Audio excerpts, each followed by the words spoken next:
Y solo como a manera de ubicarnos,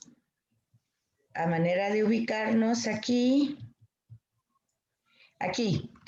Esto es lo que dijimos. Vamos a ver, acuérdense, nuestro curso se llama Hechos y Cartas Apostólicas. Entonces vamos a ver a Pablo, ahí dice claramente, bajo a Pablo, a la persona de Pablo. Porque antes de entrar a su pensamiento, que ya sea doctrinal o espiritual, y la forma literaria, pues son las cartas, ¿verdad? Tenemos que conocerlo un poco. Entonces, eso es lo que estamos haciendo, conocerlo. Y ya vamos, pues lo que hicimos la semana pasada fue conocer un poco de su historia, ¿verdad? Vimos el tema estos de los mapas de su viaje, vimos esta parte de su nombre, su educación, los idiomas que él hablaba, realmente por qué. Fíjense, esto es bien importante, cómo él va a utilizar en el aspecto literario, va a utilizar todas sus experiencias para al utilizar al transmitir su mensaje, él va a utilizar mucho tipo de metáforas para hacer comprender. Eso debe de ayudarnos a nosotros para darnos cuenta que si nosotros queremos pues transmitir la enseñanza, a veces no es, hay que ir comprendiendo de que el lenguaje va cambiando. Entonces nosotros tenemos que buscar metáforas, formas que actualicen ese mensaje, pero para eso hay que conocer bien a la persona para saber exactamente qué es lo que quiere decir. Entonces aquí esta parte es muy importante ver cómo él, siendo griego, ciudadano romano, una persona pues ya con el tema de que es griego, ya tenemos muchísima información, y luego el Imperio Romano también, de lo que es su personalidad, y judío pues ya. Entonces ahí se va uniendo toda la información para comprender después sus cartas, ¿verdad? Porque si no, no las comprendemos. Y les hacemos decir cosas que realmente no dice. Entonces, fíjense que aquí nos quedamos, en donde realmente para Saulo, Buenas noches. Lina, para Saulo, querer perseguir a los cristianos, pues no era algo malo, pues, sino que era algo sensato, puesto que él miraba un movimiento como sectario que estaba pues desviando, ¿verdad? Entonces tiene esa experiencia. Se recuerdan que les dejé que leyeran en Hechos de los Apóstoles la narración de cómo fue su conversión. ¿Se recuerdan? Sí. ¿Lo hicieron? ¿Podría agrandar la pantalla, por favor? Ahorita voy. Ah, ya la agrandé yo, ya. Ay, y yo la chiquité. Ahí está. Y ahora Buenas noches. Y ahora la desaparecí. Sí, yo sí lo leí y también... Estaba mejor como estaba, licenciada. Yo sé que sí, porque ahorita la desaparecí, y lo que pasa es que ahorita no sé por qué. Espérame un momentito. Entonces, espérame un momentito. Estábamos viendo de que esas circunstancias, ahorita voy a agrandarlo.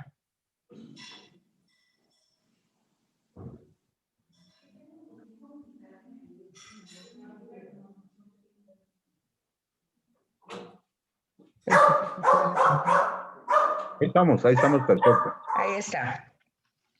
Sí. Entonces vemos que esta experiencia en camino a Damasco, pues les estaba preguntando que si habían leído las tres y qué diferencias encontraron. ¿Qué similitudes y qué diferencias? ¿En qué? ¿En qué, licenciada? En lo que les estoy preguntando, en lo que les dejé, que leyeran los tres narraciones de la conversión de Pablo. Ah, bueno, yo solo leí que él iba a Damasco tal vez solo leí una, seguramente. Entonces, que iba a Damasco. Óiganme. Tienen que poner atención, porque lo que pasa es que tenían que tener las 3 lecturas para hacer la comparación. ¿Por qué? Porque las 3 lecturas son diferentes, narran de forma distinta cómo fue el acontecimiento. Entonces nosotros desde ahí tenemos que entender cómo es posible que se narra en forma diferente un mismo acontecimiento. Eso es lo que yo necesitaba de que ustedes lo observen en Hechos de los Apóstoles, porque también en las cartas él lo narra de alguna manera. Otra cosa que es importante que ustedes vayan notando, por eso desde el principio lo que se les ha dejado que hagan, al leer las introducciones y al darse cuenta dónde está ubicado Hechos de los Apóstoles, podríamos imaginar que Hechos de los Apóstoles es escrito antes que las cartas. Por eso es importante que ustedes vayan leyendo las introducciones, porque no es así, ¿verdad? No pasa de esa manera. Hechos de los Apóstoles es escrito mucho más tardío, ya Pablo ya no existe, ya ha muerto. Entonces es importante, cuando nosotros estudiamos Sagrada Escritura, es importante al entrar en este mundo de que nosotros nos demos cuenta de que las narraciones están reelaboradas, pero están reelaboradas porque tienen una intención. Entonces, eso es lo que nosotros tenemos que ir descubriendo en el mensaje. De que él tuvo un encuentro con el resucitado es un hecho histórico. O sea, eso no está en cuestión ni en duda. Pero cómo se narra, entonces es muy importante que nosotros nos demos cuenta que las narraciones pueden variar. ¿Por qué? Porque hemos dicho desde el principio que las narraciones primero fueron orales, eso ya lo dijimos. Entonces, ¿por qué vamos a encontrar en Hechos de los Apóstoles diversas narraciones del mismo suceso? Porque seguramente las narraciones orales eran diversas y aunque eran diversas, enriquecían el hecho. Entonces no lo ponen para confundir, sino para enriquecer una experiencia que por su naturaleza es muy, muy difícil ponerla en palabras, ¿verdad? Porque si ustedes leyeron, no hay ningún caballo, sin embargo, por eso está ahí entre paréntesis, así se narra o así lo comprende la gente. ¿Por qué? Porque entra en el contexto de la época y pues Jesús, decíamos hace 8 días, había sido itinerante, caminando, pero Pablo, por toda esta circunstancia, por toda esta forma de vivir, pues la gente sí se lo imagina que precisamente no iba a pie, ¿verdad? Entonces, todos esos elementos enriquecen la narración. Esto es muy importante que se entienda porque nosotros, cristianos católicos, no somos fundamentalistas. Es decir, aquí dice y aquí así dice la Biblia y así es. Eso no es así, sino que nosotros entendemos los contextos literarios, geográficos, históricos, y por eso estamos empezando un poco a conocer la personalidad de Pablo, entendiendo que las cartas, porque eso se los dije hace 8 días, fue lo primero que se escribió. No había escrito nada del Nuevo Testamento. Es decir, no había, solo existía la Torá. Eso se los dije hace 8 días. Cuando Pablo hace referencia a la escritura, no hace referencia al Antiguo Testamento porque no hay Nuevo Testamento. Hace referencia a la Torá, o sea, al Pentateuco, ¿verdad? Y entonces eso es lo que ellos estudiaban, eso ellos lo que reflexionaban y lo que oraban. Entonces aquí la experiencia es que, y eso también lo expliqué hace 8 días, que sus estructuras son las que se vienen al suelo, toda su estructura mental, su estructura religiosa, toda una estructura, Y otra cosa que les dije hace 8 días, muy importante también de entender cuando uno entra al mundo de la Sagrada Escritura, es que ahí no hay una narración de una historia, sino hay eventos puntuales que se narran y se pueden narrar de diversas maneras, pero no narran todo el proceso. Narran distintos momentos y nosotros los tenemos que ir comprendiendo. ¿Qué quiere decir eso? Quiere decir que él en el momento que tiene esta experiencia no quiere decir que él quedó totalmente iluminado y comprendiendo toda la situación y quién es el resucitado y empezó a predicar al día siguiente. Eso no pasa así, porque así no funcionamos los seres humanos. Entonces, los seres humanos tenemos procesos. Y entonces ahí ustedes van a ir viendo, no solo en las cartas, sino en la misma persona de Pablo, procesos de la comprensión de este suceso. Pero este suceso es tan importante porque si ustedes se dan cuenta en los evangelios, todas las personas que tienen la experiencia con Jesús de Nazaret, su vida cambia.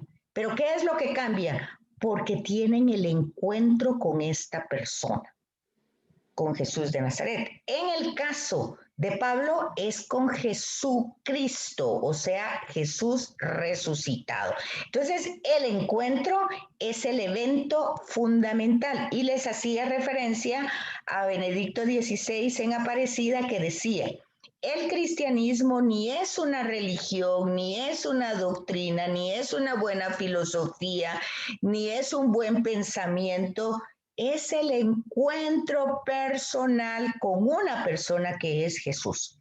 Y si uno tiene ese encuentro, entonces uno logra, pues lo que aprendió, posiblemente lo aprendió mal. Entonces tiene que reestructurarlo. Por supuesto, eso no pasa de un día para otro. Uno tiene que ir investigando. Por eso Jesús, con los caminantes de Maús, dice que qué tardos en comprender, porque las escrituras hablan de mí.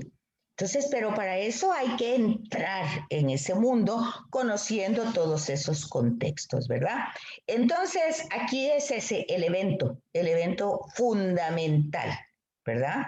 Él, aunque sentía que estaba haciendo algo correcto desde el judaísmo, desde su postura farisaica, pues entonces él tiene realmente un encuentro personal con Jesús resucitado, ¿verdad? Y entonces ve que lo que él tenía por sensato, pues ante la presencia de Jesús, pues no era tan sensato, ¿verdad? Sino que él tiene que ver toda esa limitación y a lo largo de sus escritos, él se va a dar cuenta. Fíjese, es importante luego cuando en las cartas él tiene frases que muchas veces nosotros las repetimos con mucha facilidad, pero sin comprender el contexto. Por ejemplo, cuando él dice, la verdad de mi proceder yo no lo entiendo, porque ya tuvo este evento y a partir de este evento él quiere hacer siempre el bien, pero en lugar de hacer el bien, hace el mal. Él lo dice, ¿verdad? Ok, ¿por qué? Pues nosotros ya entendemos por qué. Porque el haber tenido el encuentro personal con Jesús no lo hace que él ya sea una persona ilimitada, sino que él tiene los mismos límites de los seres humanos y él tendrá en cada evento, en cada circunstancia de su vida, tendrá que ir asumiendo las cosas ya no como el fariseo, sino como la nueva humanidad que hoy él es, ¿verdad? Que ahora ya no es Saulo, sino es Pablo. ¿Por qué? Porque hoy las circunstancias él las tendrá que reflexionar y digerir desde este evento. O sea, el evento es tan importante para todos los personajes en el Evangelio, para Pablo y para cada uno de nosotros. Porque sin ese evento, nosotros simplemente seguimos ritos, seguimos ideas, no seguimos a una persona. a una persona viva que nos cuestiona, que nos dirige, que nos orienta, que nos ilumina, sino estamos pues aferrados a ideas, a doctrinas. Entonces, desde esta perspectiva, uno entiende la dogmática, entiende la doctrina, entiende la teología, pero es desde el encuentro. Entonces, aquí hay un tema muy importante que es, lo que le pasa a Pablo no es que se cambió de religión, ni es tampoco de que ahora él, ¿qué dijera yo?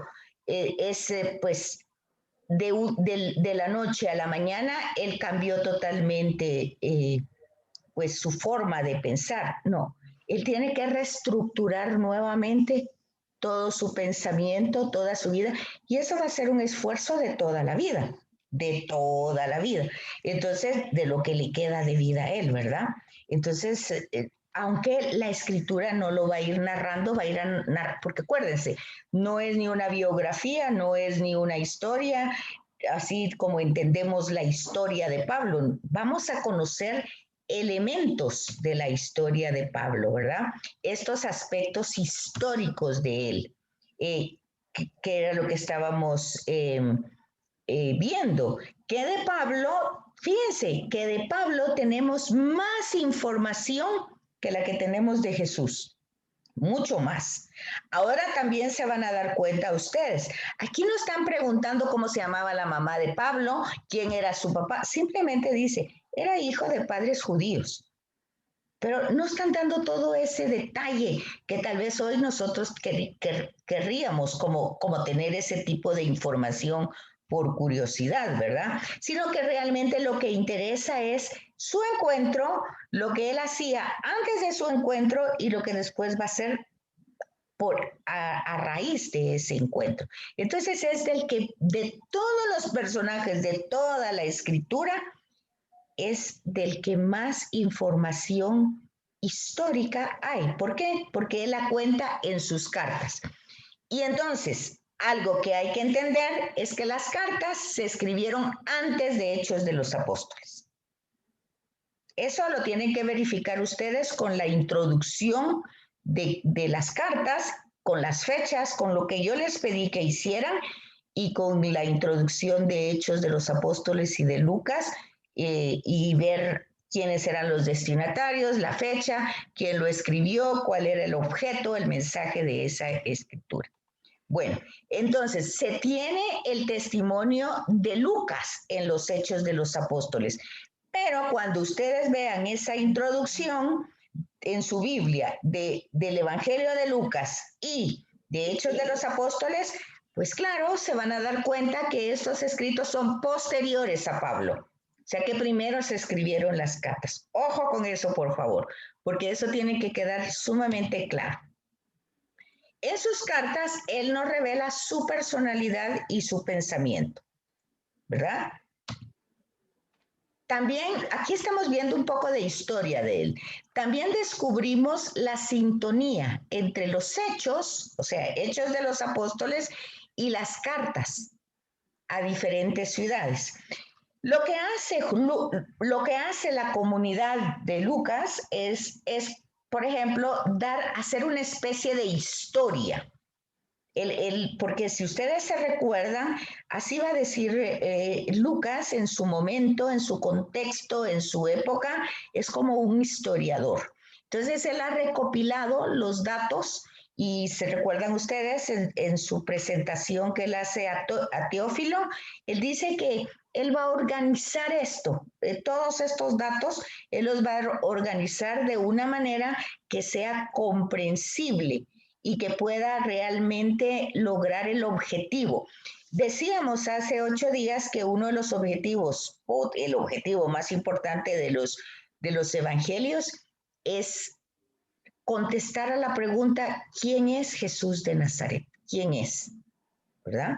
Entonces, luego, Hechos de los Apóstoles va a ser un segundo tomo que intenta decir, bueno, Jesús de Nazaret lo mataron, pero resucitó. Y entonces lo que va a narrar Hechos de los Apóstoles es la experiencia que primero tuvieron los apóstoles del resucitado. Ojo, que aquí la importancia, aunque se mencione a Pedro, a Santiago, a Juan, no está la importancia en ellos. Está en el espíritu del resucitado que actúa en ellos. ¿Sí me comprenden? ¿Sí van conmigo? Sí, licenciada. Ok. Sí, licenciada.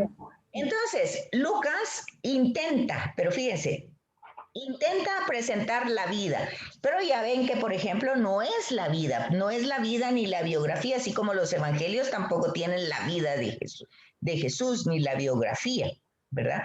Sino que a partir de esa experiencia, pues por lo que él cuenta en sus cartas, fíjense que es al revés. No es que las cartas estén escritas después, sino de esas cartas, Pablo, que diga Lucas, va a ir sacando desde esa experiencia el tema un poco de la historia que estamos viendo. Y entonces vamos a encontrar ahí algunos paralelismos, ¿verdad? Por ejemplo, paralelismos ¿con quién? Con Jesús.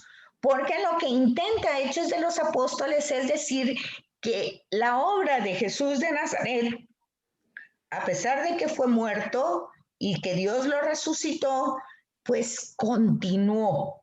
¿Por qué continuó? Porque su espíritu, la acción del espíritu, del Paráclito, pues Jesús ya lo había prometido, pues entonces va desarrollando este conocer a este Jesús. Y entonces hay muchos paralelismos. Si ustedes ven en Hechos de los Apóstoles, cuando muere Esteban, que lo vamos a ver más adelante, cuando muere Esteban, es casi ver y desde el Evangelio a Jesús mismo en la muerte de Esteban. Y entonces también aquí la preparación de los viajes que hace Pablo, que va directamente, empieza a ir a Jerusalén para ver si las cosas las está haciendo pues de acuerdo a como dicen los pilares de esta comunidad que es Santiago, Pedro y Juan. Y también igual que Jesús en Jerusalén, Pablo en Mileto también tiene su discurso de despedida en paralelo al Evangelio de Juan.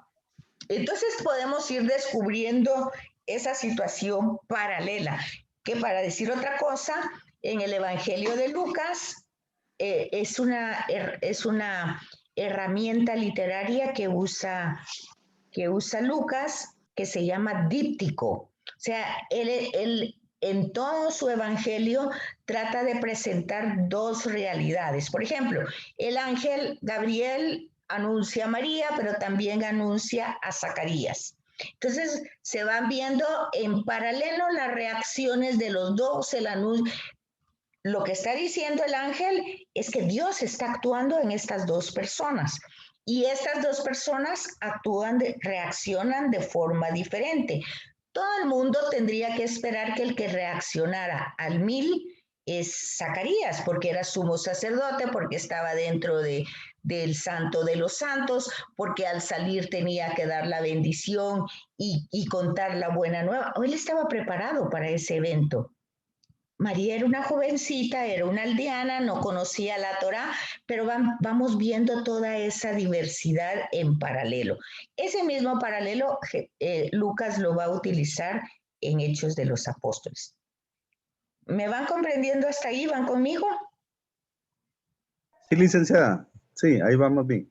Ahí vamos. Solo la palabra que dijo, líptico, ¿cómo es? Díptico. Es una herramienta literaria que va enseñando dos narraciones en paralelo. Eso lo utiliza Lucas como herramienta en su evangelio, para ir comprendiendo cómo es que actúa Jesús y cómo actúa los judíos o los fariseos u otras personas. ¿Verdad? Gracias, licenciada. Ok. Luego vemos, aquí estamos viendo paralelos que hay entre la vida de Pablo y de Jesús. Ya vimos un discurso, luego aquí en Tiro y Cesarea experimentó él también un Getsemaní como Jesús. Y él también dice a que se haga la voluntad de Dios. También Pablo va a estar frente al Sanedrín, que lo había condenado a muerte. Pero como es ciudadano romano, él prefiere ser juzgado por Roma, ¿verdad?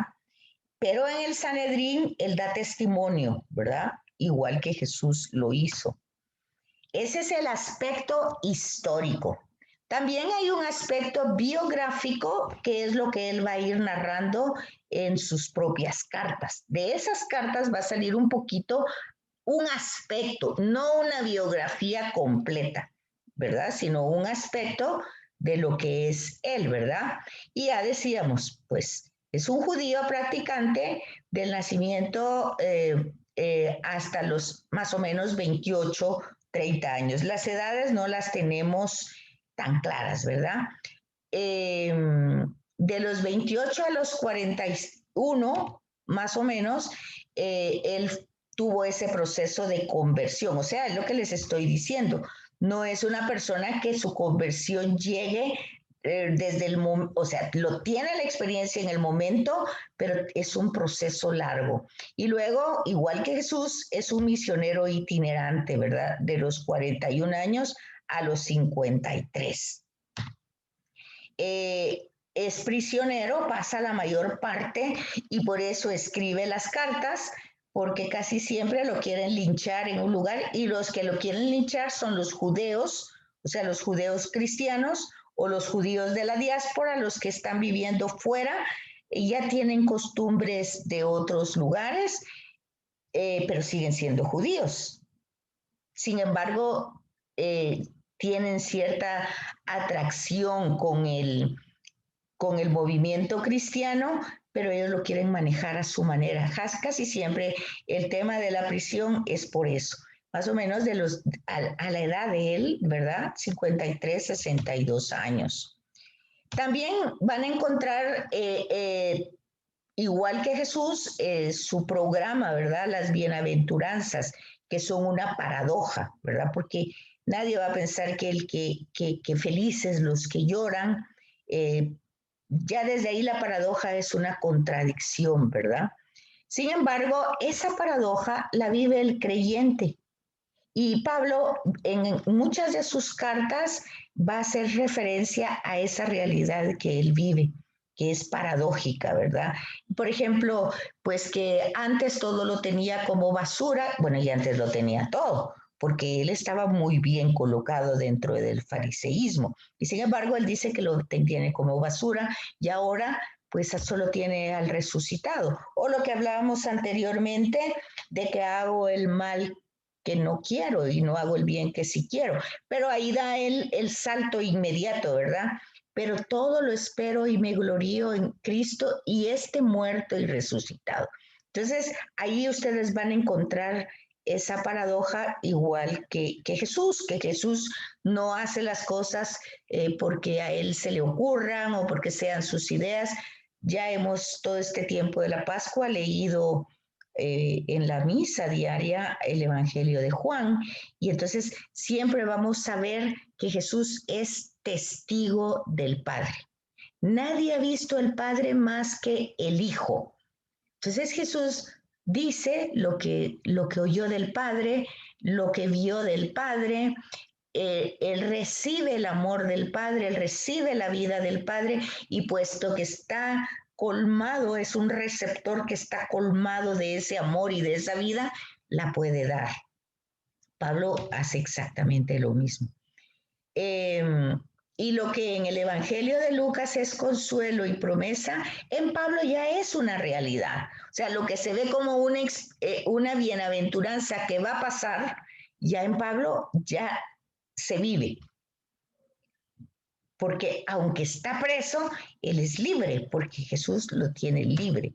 Aunque muchas veces va a decir, yo no estoy enseñando aquí una filosofía ni vengo a enseñarles grandes cosas, sino que a transmitirle lo mismo que recibí, ¿verdad? Es una transmisión oral.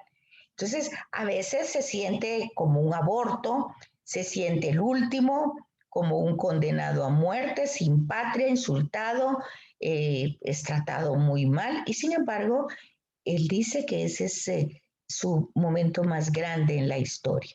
Ese es en cuanto al aspecto biográfico, ya vimos el aspecto histórico, biográfico. El literario, pues son las cartas, ¿verdad? Son textos los más antiguos, aquí está claro.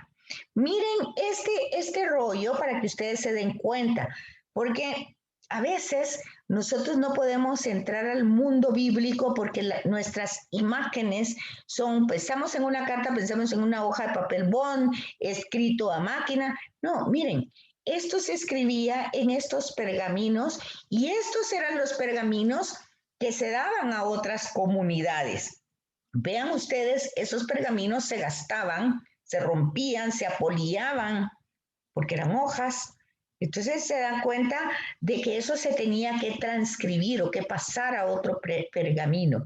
Vean que para el solo hecho de coleccionar las cartas ya les puede dar a ustedes una luz de lo importante que fueron esas cartas para que ellos las conservaran, las transcribieran, las llevaran a otro lado.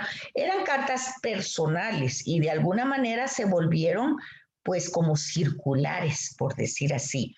Pero hay que tomar en cuenta esto, porque en la transcripción, fíjense, si este es un material pues natural, ¿verdad? Biológico, por decir así, porque es un pergamino, entonces se dan cuenta que se apolía. Ahí ven ustedes, miren, aquí pueden ver hoyitos, pueden ver rupturas, pueden ver, pues son muy sensibles, muy delicadas y van de una comunidad a otra. Fíjense, solo el hecho de haber conservado todo este material le dan a ustedes ya la idea de la importancia, de la riqueza que tenía.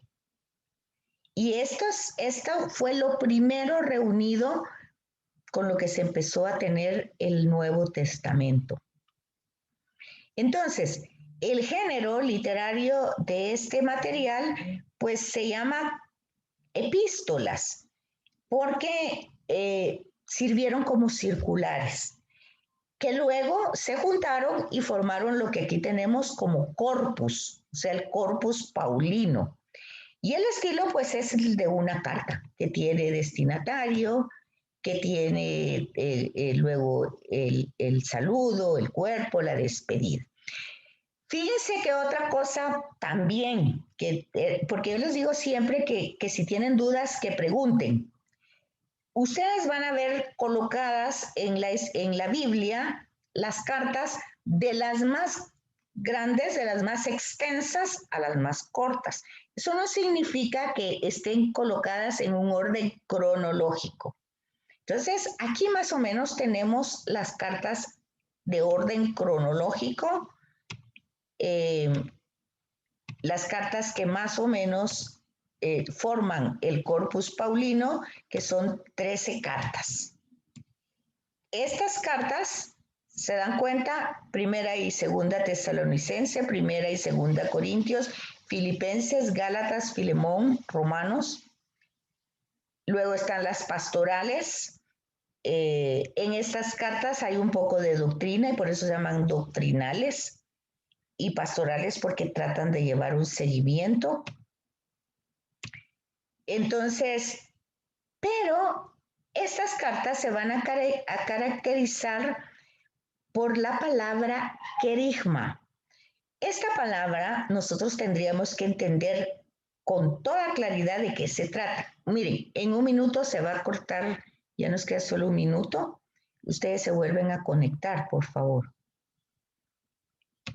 Entonces, van a encontrar ustedes antiguos querigmas que decíamos hace 8 días que sí anuncian que Jesús está vivo, pero también denuncian la forma como lo asesinaron. Ese